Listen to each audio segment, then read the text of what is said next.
सैया यादवा जहरवा खइले बा अरे जाए दो नई घरवा सैया यादवा जहरवा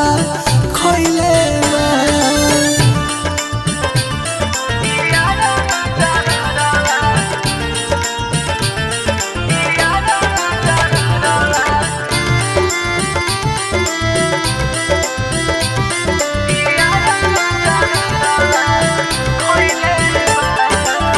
चलल हो पता सैया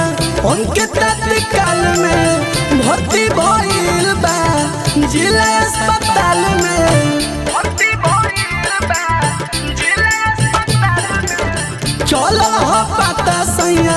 उनके तत्काल में भर्ती भइल बा जिला अस्पताल में कोइलस फोन राते हम ना उठोइनी माई से कही बतियाइले बा कोइलस फोन राते हम ना उठोइनी माई से कही बतियाइले बा अरे जाए दो नई घरवा सैया यादवा जहरवा खइले बा अरे जाए दो नई घरवा सैया यादवा जहरवा खइले बा।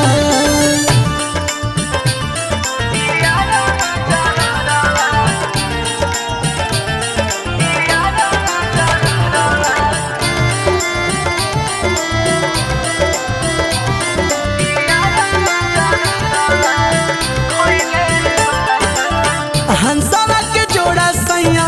जनी बिछड़ाए आज भर जाए दिन मुहावा देखी आए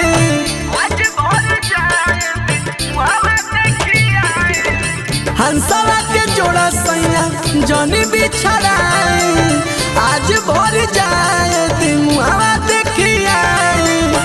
बुलेट प्रेमी को करे ना माना हो बरस दिलावा लगइले बा बुलेट प्रेमी को करे ना माना हो बरस दिलावा लगइले बा अरे जाए दो नई घरवा सैया